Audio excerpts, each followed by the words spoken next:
Imagine realizing that the machine designed to keep your house warm in the dead of winter is actually sucking freezing cold air directly into your living room. Right, like directly from the street. Exactly. For decades, that was just the reality of home heating.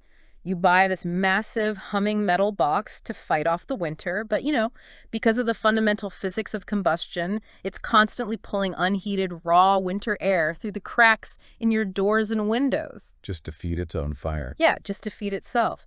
We look at these complex appliances today, humming away in a utility room or hanging quietly on a kitchen wall, and we just assume they're magic heat boxes. Oh, for sure. It is. It's really the ultimate invisible technology. Most of us only notice the engineering when a component fails and then ambient temperature starts dropping. Right. But the evolution of these systems, I mean, it represents a continuous war against architectural constraints, shifting barometric pressures, and, well, the physical properties of water itself. And that engineering war is our entire focus on this deep dive. We are pulling from a highly detailed technical presentation covering heat generators for autonomous heat supply systems.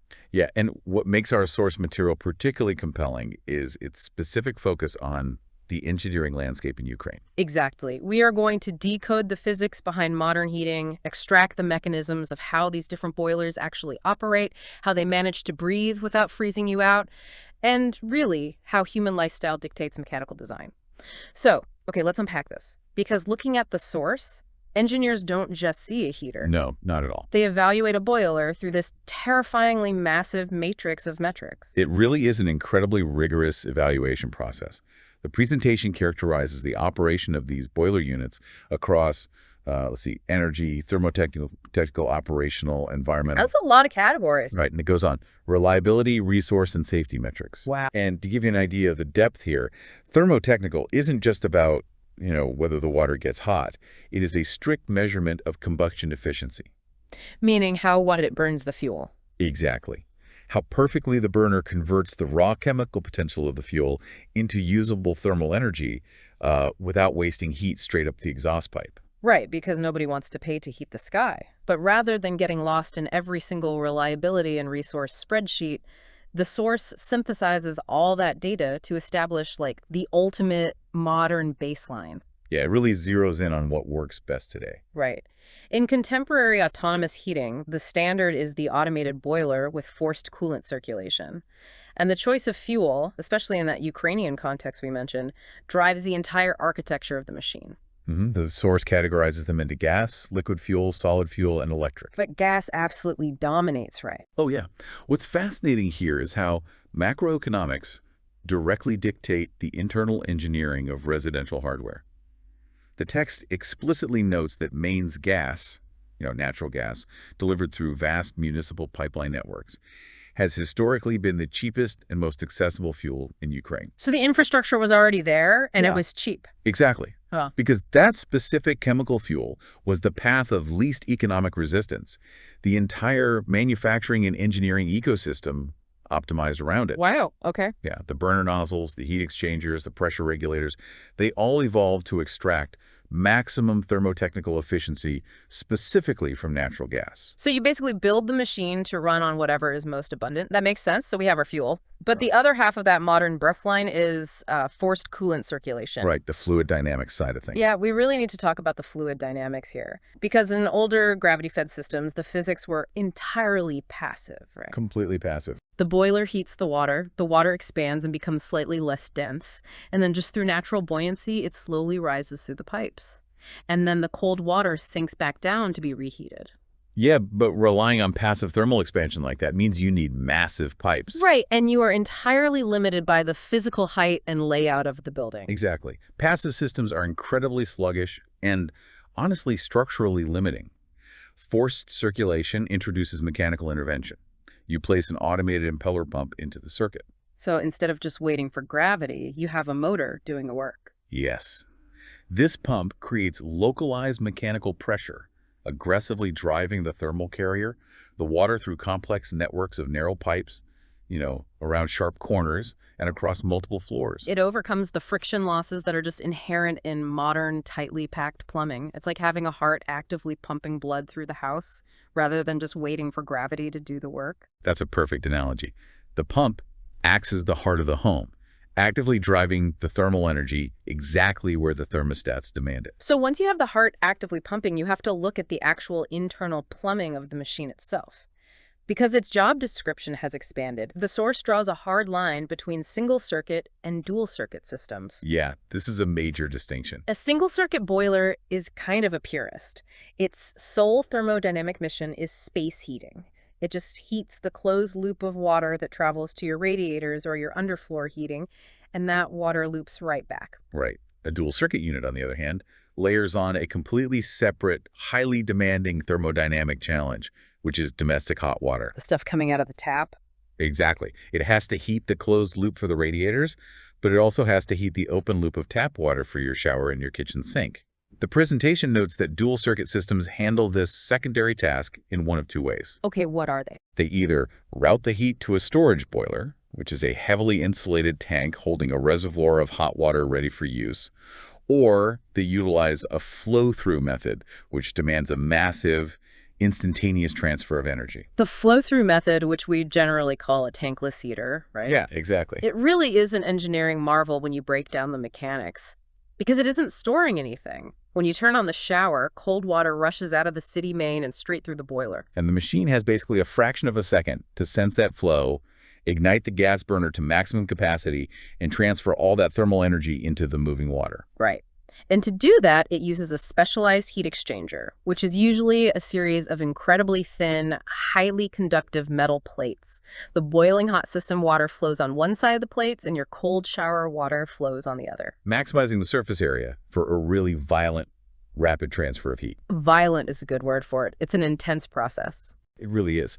And achieving that instant, violent transfer of heat requires burning a significant volume of gas. Yeah. And to burn gas, you need a constant, massive influx of oxygen. Ah, right. The boiler has to breathe. Exactly. And this brings us back to the paradox we started with.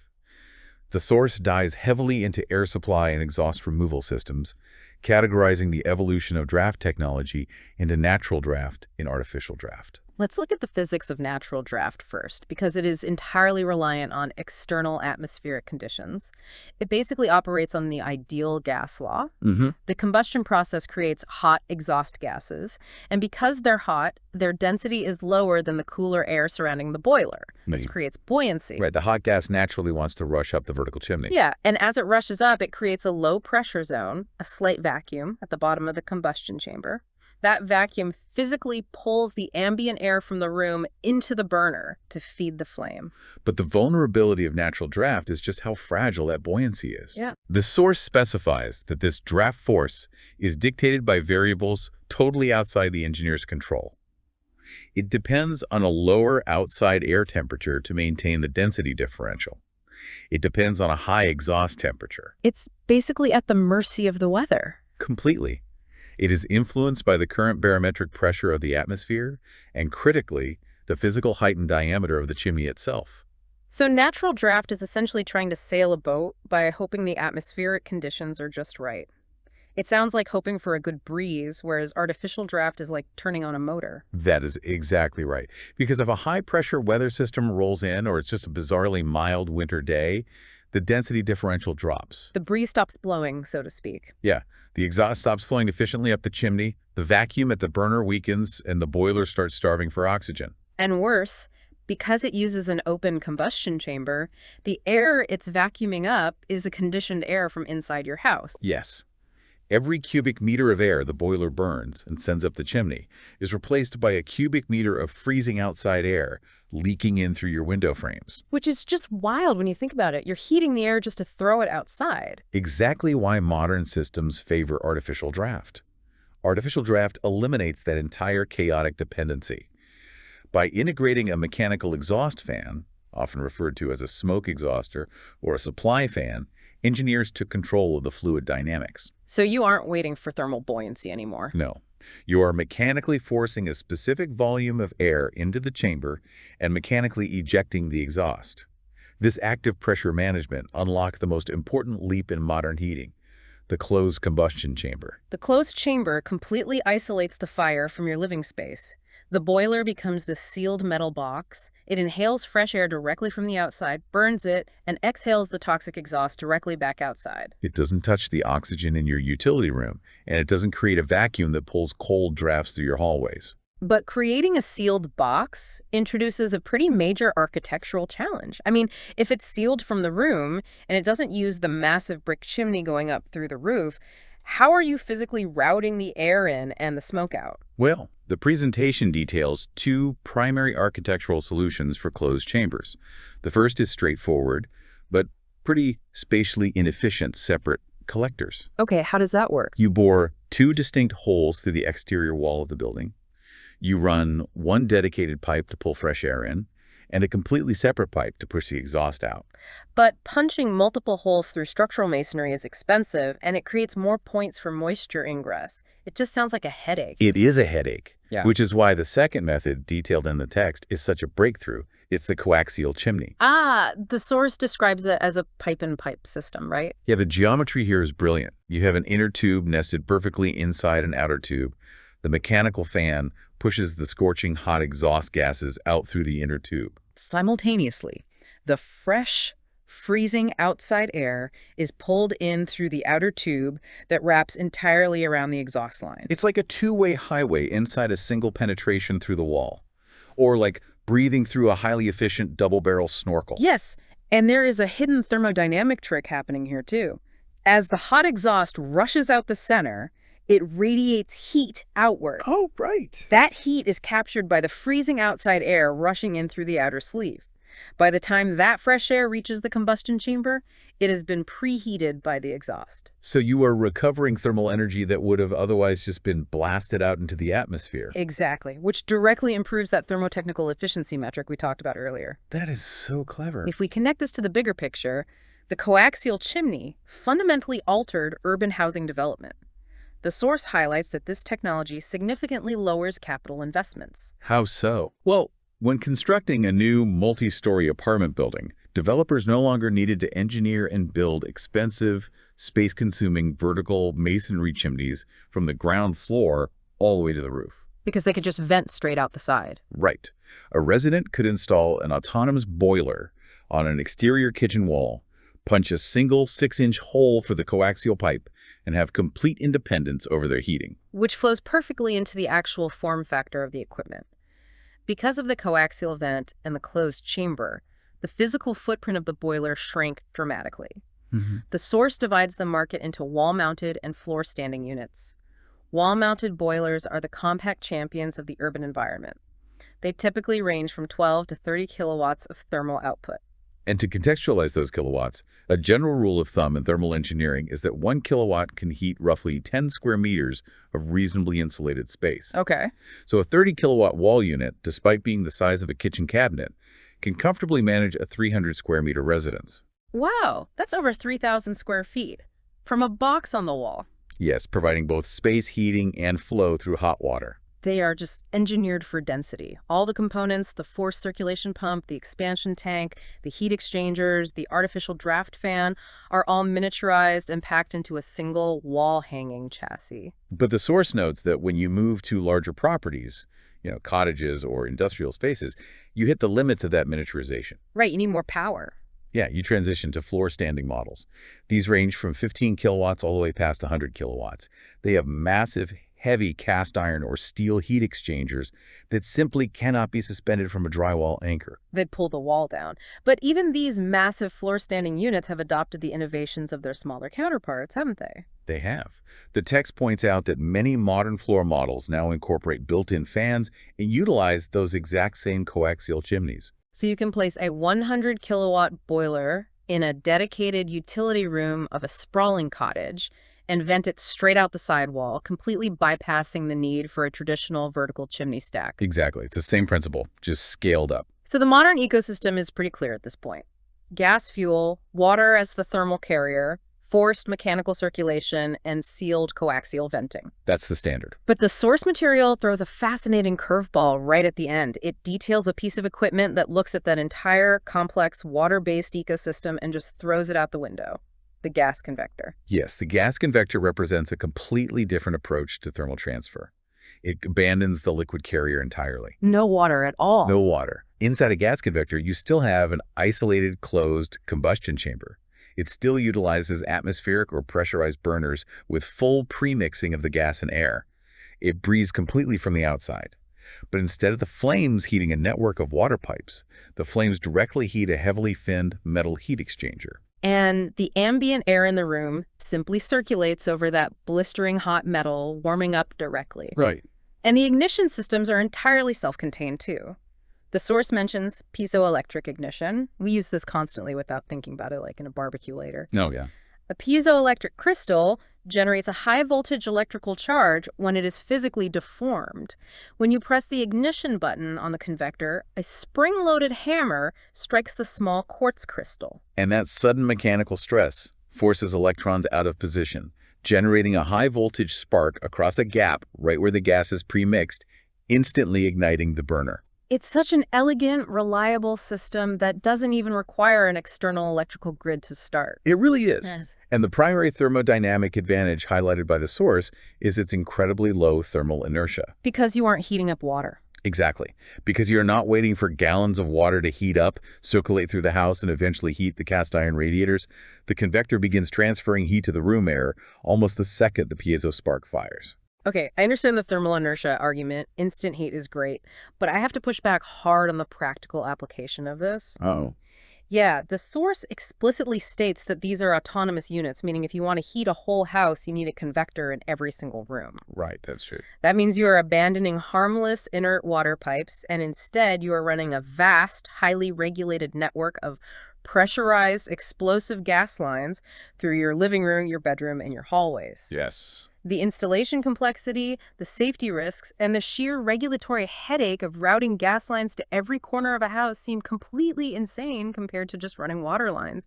Is the trade-off really worth it? Well, if you are looking at this through the lens of a primary year-round residence, your pushback is entirely correct. The installation would be a regulatory nightmare, and the safety profile is suboptimal. Very suboptimal. But you have to look at the specific architectural and lifestyle constraints this was actually engineered for. The text explicitly identifies the primary use case. Small dacha buildings. Dachas. The weekend cabins. Precisely. In the context of a dacha, the building is largely unoccupied during the deep winter. It is an irregularly visited structure. If you install a state-of-the-art water-based dual-circuit boiler in a dacha, you face a catastrophic failure state. Because it gets cold. Very cold. When you leave on Sunday night and turn the heat off, the ambient temperature in the cabin drops below freezing.